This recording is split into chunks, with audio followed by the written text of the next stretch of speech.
And thank you, everyone, for your time this afternoon. I know it's tough to go to these afternoon sessions, long after the food coma is set in. So we definitely appreciate you taking the time out of your day, and hopefully the discussion and the topics we have today make it worth your while.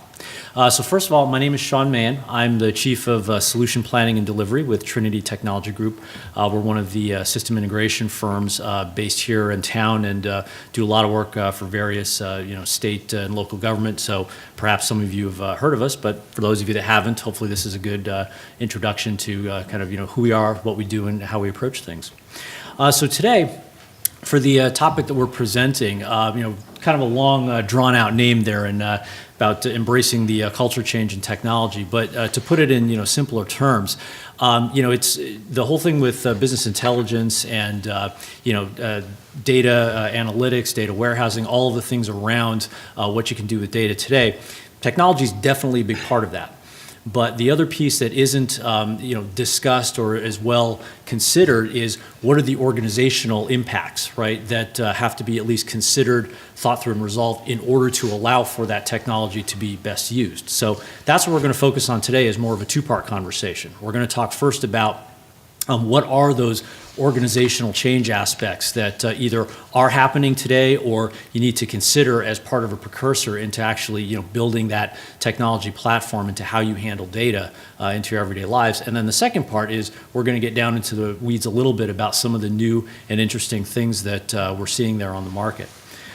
So to help us today with that, we've got three very willing and able gentlemen here on our panel. First of all, starting from right to left there, we've got Charanjit Gill, or CJ.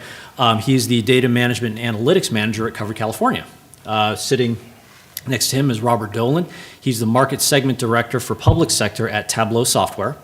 And then third, right next to me, we've got Chris Worley, who's our Chief Operations Officer and our BI Practice Lead at Trinity Technology Group. So we've got a nice slice of representatives today, where we've got someone representing, a customer similar to yourselves who maybe has data and wants to consume it or understand, what to do with it, and would be on the front line of these types of organizational changes. We've got someone representing one of the leading products in this space for data visualization and analytics, and then someone that who specializes in stitching it all together, working with both products as well as customers in order to best implement that and make those data plans happen. All right. So, as I mentioned before, we're going to structure this panel in kind of two parts. We're going to talk a little bit about the people and process impacts first, and then we'll get a little bit into the technology, and we'll kind of bounce some of the questions off to the panel individually. And at the end, time permitting, I'll go mobile here, and if we've got any questions from the audience, be happy to take those as well. So as we go through this, if you do have any questions, please feel free to formulate those, write them down, and just raise your hand at the end there when we get to the Q&A, and I'll be sure to get to you. All right? So let's go ahead and get started with our first discussion question here, and we're going into organizational change. Probably the first and most obvious one, it's all about roles and responsibilities, right? There are literally new jobs that have been created and new responsibilities as a result of this push toward bigger and better data. So the first one of that is a chief data officer. That's a new role that a lot of departments have nowadays. So what is a chief data officer? And why would a department need one if you don't already have one? So to start off, why don't I hand that off to CJ to give your perspective on some of that. Sure. Thanks, Sean. So I think one of the biggest change that happened as the data growth, there was a tremendous data growth, but to change or have a really data-driven organization, a new role emerged of a chief data officer, similar to a CIO or a chief technology officer. So so CDO is a corporate officer who's actually responsible for enterprise-wide data governance and analytics, how to acquire data, or how to make data as part of the decision-making. So it's pretty important in both private and public sector. In private sector, most of the companies have office of the CDO, really they see data as a revenue stream, so they need to monetize data, as we have seen in Keynote as well, how Netflix or Uber, all these companies are actually using data for doing advanced analytics. So it is actually helping them bring in more revenue. But in public sector, because all these IoT devices and data is generated every second, so how do you make sure there's no data breach and you have a greater focus on compliance and data security? So the chief data officer is actually responsible for bringing in more transparency and also providing more security and governance. And it's a position that can actually, I have seen or talked to people in both private and public sector, where a CDO can directly report to the CEO, so they can leverage data in direct decision making. Or in public sector, CDOs can report to the CIO or the chief technology officer. Some of the trends seen especially in financing or insurance, if you have actuarial or somebody, a chief actuary officer doing risk analysis, they kind of also break this chief data officer into two different roles. Chief analytics officer, who actually reports to program side or business side of things, who's actually doing more of a data science projects. And chief data officer actually is working more closely with IT on making sure the systems are capable of doing the analysis that the chief analytics officer needs. So the CDO reports to the chief technology officer on the IT side, and chief analytics officer is reporting to the CEO from business side of. So it really depends what kind of business model or structure you have in the organization. But regardless, the office of the CDO is an emerging role, started probably 2-3 years ago. They have their own budget, and the team consists of people from data integration specialists to a DBA to data scientists. So it's a mix of resources from technical as well as program side. And I think in the past, as there have been several data breaches at Home Depot and Target and Blue Shield. So I think there was a greater focus on data security as well. So I think the growth of this role was organic. And I think that, and we're seeing a lot of public and private sector departments embracing this changing culture and also coming up with the office of the CDO or chief data officer. Great. Thanks, CJ.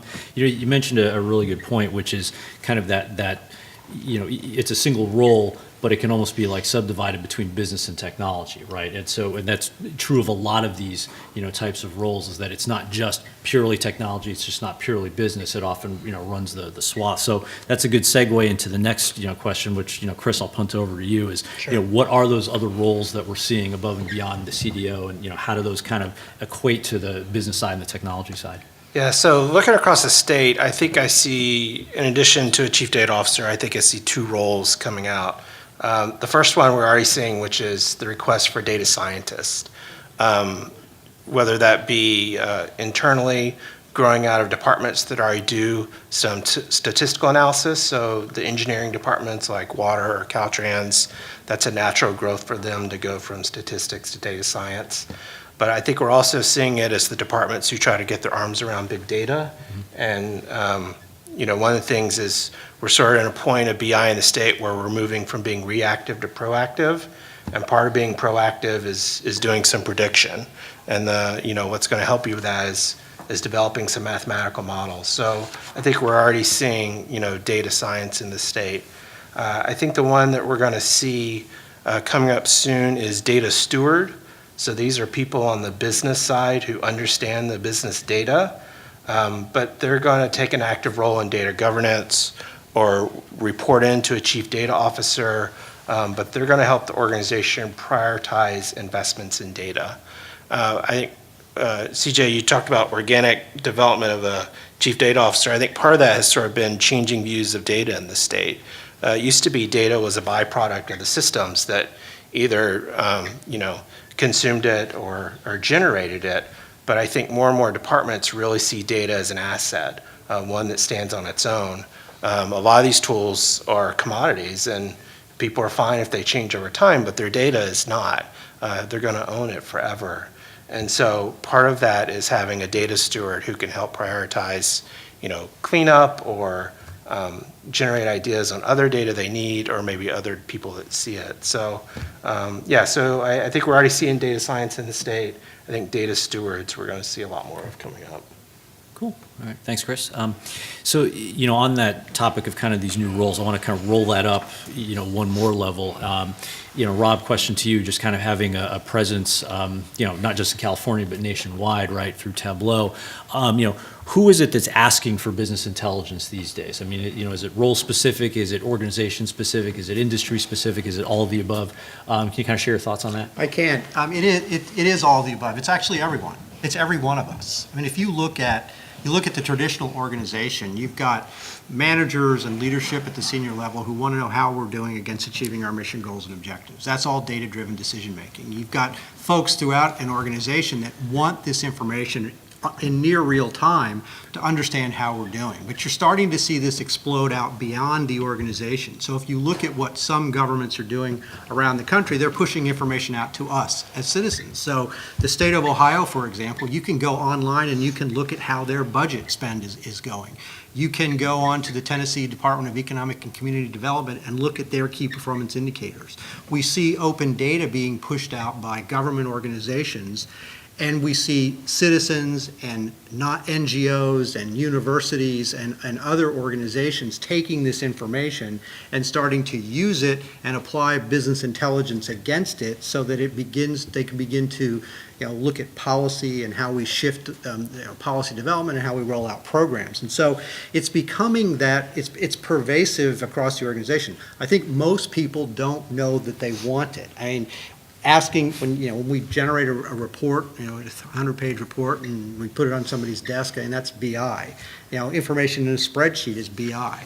Anything that talks about how we are doing performance-wise across the organization is what we're looking at here. And so that's why we see this explosion of data and this need for analytics and business intelligence across all the organizations, from the top to the bottom. I mean, in the past, it's been very restricted to a small group of business or data analysts, and that was good 10 or 15 years ago. Today, and as we see modern BI starting to take root, in public sector and the private sector, more and more people want this access, and so that's where we see this delivery of business intelligence coming. Great. Thanks, Rob. So let's kind of keep dovetailing on this. So let's say hypothetically we've gone through the whole process of defining the roles and responsibilities. You've got the sponsorship, you've got the buy-in from the organization, and they're ready to move forward. So CJ, I'm going to pick on you again here, since you're living this at Covered California. Is what are the challenges that you have seen or potentially would see in actually executing on a BI strategy and roadmap at a state organization? I think the first, every department, every agency has huge amounts of data, but it's actually what's the insight you get from the data. So it's really having the right people who actually understand the business and the data, and then working with you to define a really meaningful use case, because otherwise every state department has terabytes of data, but is there a really good, meaningful use case that you could build upon? Mm-hmm.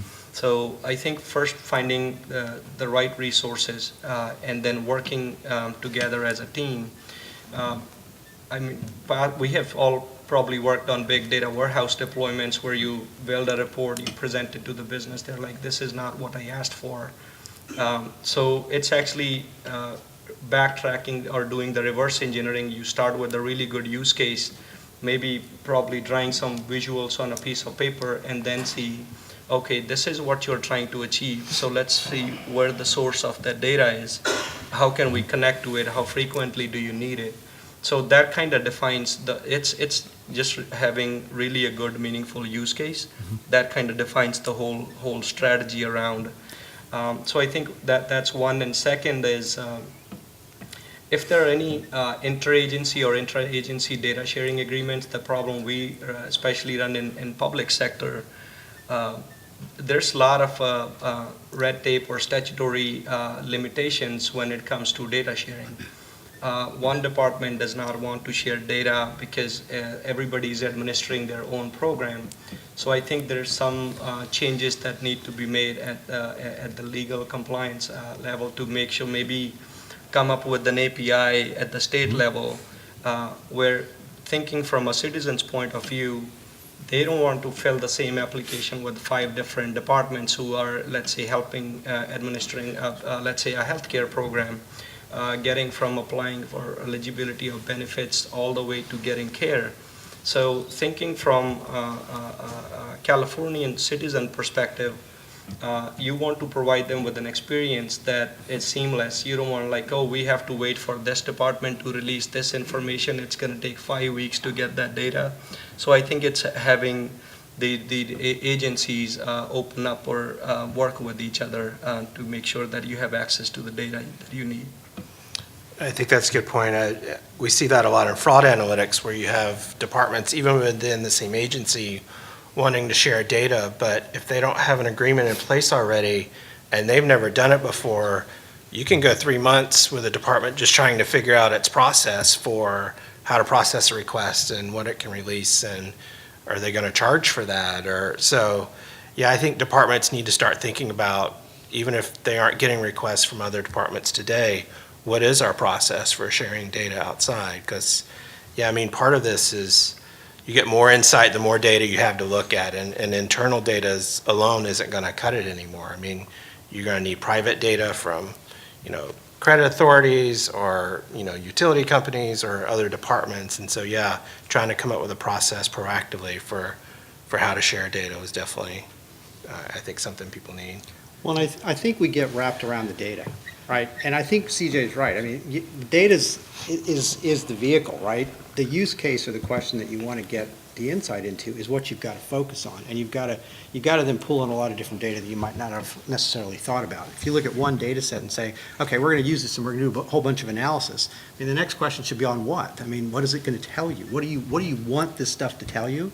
And that's where we see a lot of these projects go off the rails, is because nobody focuses on that, on what those goals and objectives are. Yeah, build it and they will come does not work. Right. You cannot have the infrastructure for a warehouse and the tools and even get data in there if no one from the business is asking for it.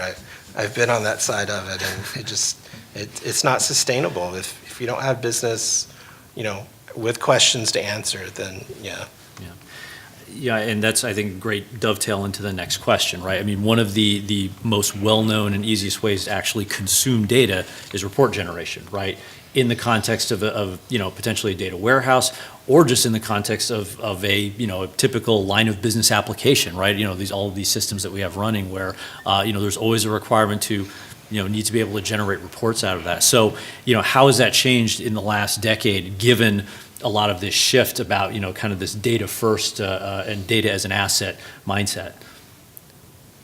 Well, I think the definition of report has changed, right? I think, a report 10 years ago was typically something that was printed in PDF or saved in PDF, and it was either emailed to folks or it was printed out, and it sat on somebody's desk, and it was generated every week, Monday morning at 6 a.m., and it was delivered by 9 a.m. on the desk, and on Friday at 5 p.m. it was picked up in the same place that it was and put in the recycling bin by the custodial staff. And it offered very little value.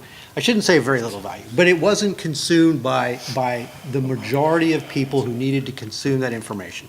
Because if that was happening, you would not be constantly getting requests to IT for more and more information.